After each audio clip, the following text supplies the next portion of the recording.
What's up, guys? In this quick video, you never know with me, I'm going to go over the Andromeda updates that are changing the game for Meta.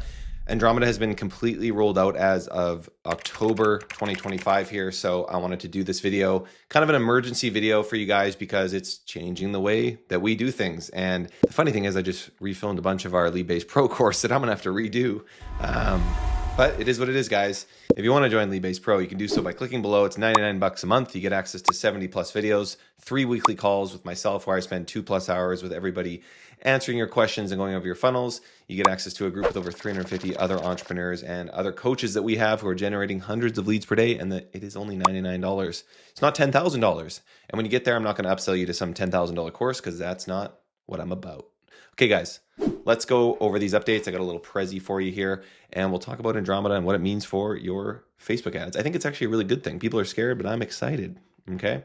This is essentially what Facebook has been promising us forever, is that their algorithm is going to work. And from my initial testing, it seems like it's finally doing what it says it was going to do. Okay, so for years now, Facebook has been pushing us to CBO and trying to, have us rely on them to target the right people. It was never actually doing that, though. So if you gave Facebook 10 assets, if you had a new account, you gave it 10 creative assets, it would spend all the money on one of them, and that usually wasn't the best ad. Okay, so it just wasn't very efficient. But now with Andromeda, to win, you actually need to kind of rely on the algorithm a lot more. And it seems like they've finally figured out how to do that properly. The way that we're going to, the way that Meta tells us how we're going to win is to give it a good diversity of creatives, which is what we already preached to you guys in the past. Give Facebook a bunch of creatives and let it run with it. And again, this didn't work well before, but it's actually working well now. So let's go over how you can do this too. So what is Andromeda? It's this, according to Meta, game-changing algorithm, which I actually think it is. It's AI-driven. It's a retrieval and selection engine that changes how campaigns optimize. So unlike traditional systems, it processes unlimited creatives with a single campaign structure. So it's actually looking at your creatives and giving them kind of I'm understanding it like it's giving them this prediction score. It's looking at your creatives and it's fully basing the success of your campaign off of your creatives and how diverse they are and how many creatives that you have. Creative assets are now becoming the primary algorithm input, surpassing audience targeting in importance. So now it's all about let it rip, advantage plus creative, which again, I preached against before because it didn't work very well. They finally kind of potentially figured it out. You need a lot of creatives. So unlimited creatives, so there's no more asset limits per campaign. You can have 50 ads inside of an ad set. Algorithm is going to prioritize creative matching over traditional targeting parameters. And so it's going to find a creative and it's going to match it to a potential lead or person that might respond to that creative. And there's a deep learning backbone, according to Meta. There is an advanced network that's analyzing and matching these creatives to ideal audiences in real time. So again, it's looking at your creatives and it's just going to go find the people that are likely to respond to them. Andromeda is evaluating thousands of creative combinations to match each user with their ideal ad experience. Your creative library is now your competitive moat, okay? So again, Facebook is telling us that we need a diversity of creative to be able to reach the right audiences. If you just throw in 3 Canva ads that are like just the ugly ad structure that we talk about, if you just do that, you're not going to win in the long term. They're going to fatigue very quickly. If you have a good variety of creative, which I'm going to talk about in further videos on this channel, I was actually just literally filming a video, but I had to stop because I had to kind of rethink how we're teaching this so that we do this right together. And we have to really kind of blow up the way that we test because of this algorithm, which we're going to get into that in further videos. And we're going to talk about that a ton in Leadbase Pro. But instead of just having Canva ads or just having video ads or whatever, you need a ton of different types of ads. And so we'll talk about that in a bit. But you need different types of, different looks of ads, video, images, one that's text-based, one that's photo-based, it's an AI spokesperson, one that's more of like a slideshow. You all need all these different types of creatives. More distinct concepts allow Andromeda to optimize for micro segments effectively. So if all your ads look the same, even if you think they're different, if you have a photo of I saw an example, it was like a pair of sunglasses sitting there, and you have another one, it's red. This one's gray, this one's red. Pair of sunglasses is tilted. Facebook or Meta's algorithm is going to say that's the same ad. That's the same thing that is not diverse, and that's not going to help you micro segment into your audience. You need the pair of glasses on a human being, in with palm trees behind them or something. It needs to be a completely different concept. You can still have different variations of that pair of sunglasses. Maybe you have 5 different variations, but then you need 5 variations of the person wearing them. And then you need 5 variations of a video. And then you need 5 variations of text space. We want variance, and we want to continue to optimize for variance of creative. And that's going to help us unlock performance. So this is the hidden risk of similarity. And this concept took me a little bit to grasp. It's very interesting. If you have over similar ads, like I just said, you are under optimizing. If you have, again, this one right here is an example, this guy wearing a jacket in one and he's not wearing a jacket in the other. He's maybe it's even a different person, but they're wearing sunglasses. That to Meta, that is the same, not the same ad, but it's the same, I think they call it the same entity ID. It's either the same entity ID or creative ID. I should get that right. But they're basically saying there's entity IDs and creative IDs. I'll update you guys on a further video on that. I forgot what the difference is, but the concept is that these are considered the same ad. Now, if we had that guy in a video walking down the street, Facebook would say that's a different entity ID. That's a completely different type of entity. If we had this guy, or now a woman wearing completely different glasses, sitting on her couch and it's a wide shot, I believe that would be a different entity ID. Okay, so we need these creative diversity. This creative diversity to be able to succeed. Again, the result of having 2 similar ads is you're competing with yourself while leaving performance opportunities untapped. Andromeda needs distinctly different concepts to fully leverage its matching capabilities. So this is huge. And again, this doesn't change actually that much for us because this is something we already did. I was already preaching you guys like, go use Revid, go use captions, go use Canva, go use ChatGPT, like build an insane amount of creatives. You need to test them anyway. Now Meta is just going to kind of do it for us, and it's demanding that from us. So you can't just put out, 2 or 3 ads and think that they're going to win. It never was going to work before, and now it's definitely not going to work. Key insight, creative similarity is measured by Meta's AI across visual style, messaging themes, and narrative structure. Micro variations don't count as diversity. Okay, I said that already. So how Meta measures creative diversity? It gives it a creative similarity score. So the algorithm analyzes the visual elements, color schemes, layouts, and design patterns. High similarity indicates redundancy in your creative library that limits optimization potential. Creative fatigue index measures audience exposure and declining response rates over time.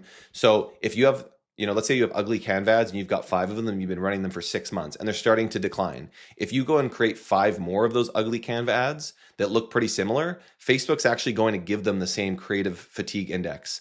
At least that's how I understand it. It's going to say, you've already run this exact concept. This is not going to cut it anymore. And so when you used to be able to kind of like refresh creatives like that, you can't do that anymore. So if you've lost effectiveness with a creative type, you might have to move, maybe the hook that was on that ugly Canva ad, you're gonna have to put that into a new creative concept. At least your hook works. Now go plug that into Revid, plug that into a different type of creative.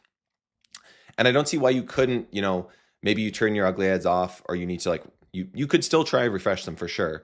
I don't see why you couldn't come back to that in 3 to 6 months and retest that. But Facebook's basically saying we need more of you. And then theme distribution evaluates the spread of messaging, angles, and narrative approaches across your portfolio. And this is going to identify your over reliance on a single theme. So if you have an ad that's been crushing it and it starts to fatigue, you're going to have to go and create some different types of ads. Produce distinct concepts, not variations. I already kind of said this as well. You need visual diversity, message diversity, format diversity. Guys, this is it right here. Creative diversity. This is what you need to think about. So again, when you're taking our Leadbase Pro course, or you're watching my 300 plus YouTube videos, you need to, again, I have so many people that come and like, hey, is this ad good? I'm like, you're showing me one ad. Like, it doesn't matter what I think. You need 20 of them. This is it right here. Don't come to me with one ad. Go make 20 ads. You need to seriously have a creative library. You're just not going to be successful. Whatever you think is a good ad probably sucks. That's me speaking to myself. Every time I create an ad that I think is unreal, it's not good. And the one that I don't think is that great crushes it. That's why you need 20 ads, because this is a science experiment. This is not you being the best marketer ever and the perfect ad. You never know the perfect ad. I bet you if you had you had 30 ads in front of you and you said that one's going to get the best click-through rate, there's no chance you're getting it right. There's very low chance, okay? I'll put this presentation in the description. So leverage your top creative themes data. So Meta's top creative themes report reveals which narrative angles drive the strongest performance across your campaigns. So this isn't just giving you a report, but it's actually intelligence based on what creatives are working for you. So you can use these insights to double down on winning themes while maintaining diversity and allocate more resources to developing variations within high-performing narrative territories and sunset underperforming approaches. So Facebook will actually give you a report, and I'm still diving into how to use these reports the best. So I'll have, again, further videos on this, but they're going to actually tell us which narrative themes, and you can also just look at your stats on what's working in your ad sets and see what's getting the highest click-through rate, the lowest cost per lead, what's converting. But you're going to start to see themes of that are working, and that's when you can. When you see something working, that's when you can create small, different variants of that theme. But again, instead of just making 10 ugly ads, now we need all these different types of creatives, and that's what we're going to be testing on. And then when we find something that works, we can double down on it. Again, so review conversion rates, engagement, efficiency metrics, and reallocate budget toward the proven themes while maintaining creative variety. And then you can expand on winners and develop multiple distinct executions with top-performing narrative territories. So building a sustainable creative pipeline, this is going to be really important, is you need to do periodic refreshes. So every, once a month at least, I would say probably more like bi-weekly, combat fatigue by actually going and creating 25 new creatives. And you can either put them into a new kind of mega ad set if you already, you'd maybe create those 25 creative based on, some of them would be based on what is working, some would be completely new concepts, put them into a new big ad set, or run our testing schedule of one creative per one ad set and run like a mini test before putting them into a bigger ad set. Again, I will talk about this in further videos. There's a lot of stuff to go over here, guys. Engage diverse designers, copywriters, video producers. Again, you're probably doing it all in-house. That's what we do. So I'm using Revid, I'm using captions, I'm using ChatGPT, I'm using myself. I'm going into my yard and filming a video. I'm filming a video in my truck. I'm using Billow. There's like hundreds and hundreds of actors on there that you can use. Testing different formats, carousels, images, videos, rich creative, or whatever the other, is it called rich creative? Whatever the thing is called on Facebook, trying different formats. You're probably still just running obviously like leads to a landing page, but different types of ads formats is going to be very crucial. And make sure you're obviously looking at your statistics, looking at click-through rate, paying attention to your cost per lead, obviously, and making sure that you're doubling down on the winners. So avoid these mistakes. Volume trap is flooding campaigns with hundreds of micro variations. Again, I've kind of already said this, but I really want to hit home with it. Color swaps, minor copy tweaks, or slight layout adjustments. You can still do that. Okay, so shouldn't not do that, because there's a guy in Pro that was, he had an ad that was black and then blue and then pink, and it was like 1.5%, 3%, 6% CTRs. And so he did get a huge improvement on CTR by doing that. But don't flood your campaign with hundreds of micro variations before you know what's working. And I mean, you should never do hundreds of variations. That's not really something you can do anymore. You can do variations, but think about creative diversity over micro variations. You can still do both. So Andromeda groups similar creatives, neutralizing the diversity advantage and creating creative fatigue. So if you do too many micro variations, you're going to create creative fatigue. Don't rely on targeting. For the most part, you can use Advantage Plus. There are some cases where I'm still doing some targeting if I have a specific audience, because I found Advantage Plus didn't get me what I wanted. But for the most part, you're going to put on Advantage Plus or go as broad as possible, and Andromeda is going to do the work for you.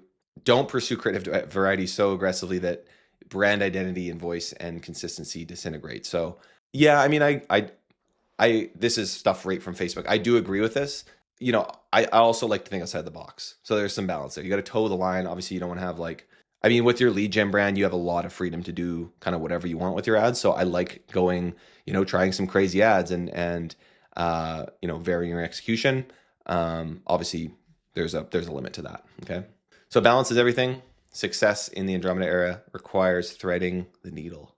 You got to maximize creative diversity without sacrificing brand coherence, and let data guide your decisions. So is anything really changing, guys? Not really. We always talked about creative diversity, using all these different platforms to create multiple ads and testing. This is a science experiment. You need to be testing lots. So in the next video on this channel, I'll be talking about how we're going about testing now. And we're probably not going to be perfect at this because this is still a learning process, but we're getting a lot of feedback. People in Pro are talking about this. We have a lot of people spending over 100K a month in the Pro group that are kind of posting their wins. And it seems like we all agree on the fact that, we just need to listen to Facebook with this at this point, which in the past I would have said, don't listen to Facebook. To give you a kind of a hint, right now I'm still putting, one creative to one ad set just in that really initial testing phase if I have a new account. So I'll have, 20 ad sets with 20 different initial creatives, and I'll just run it for a few dollars, maybe $20 to see what's responding. And then I quickly move those into an ad set, the winners into an ad set, and I do a few micro variations in that ad set. So let's say I had 7 out of 20 were winners in my test. I'd move those 7 into a mega ad set, and then I'd probably create 14 more variations and have 21 ads in that big ad set. I know that those 7 did prove themselves over a small test. I got a little bit of data there. I'm going to throw them into the mega ad set. The issue with having a brand new account and throwing 20 ads into a mega ad set is this might change, but I don't think Andromeda yet, especially if you're a new account, it might still push all of your budget into that one single ad that isn't actually the winner when you're starting out. So it's just best to give yourself a little jump start before the algorithm knows who you are.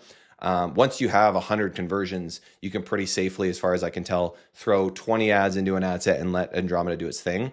But just for you, newcomers who are wanting to test ads, we like to test them manually just for a little bit of a test and then throw them into Andromeda. Again, maybe that'll change and you'll hear an update from me, but that's what we're doing so far. And I'm going to go over that more in depth in the next video. Like I said, I was filming this other video and then I paused it to kind of just pick the brains of some other coaches in the group and just get some ideas here. So hopefully this video is helpful, guys. At the end of the day, this simplifies what you do. You are all about the creatives. You're all about the hooks, the offers.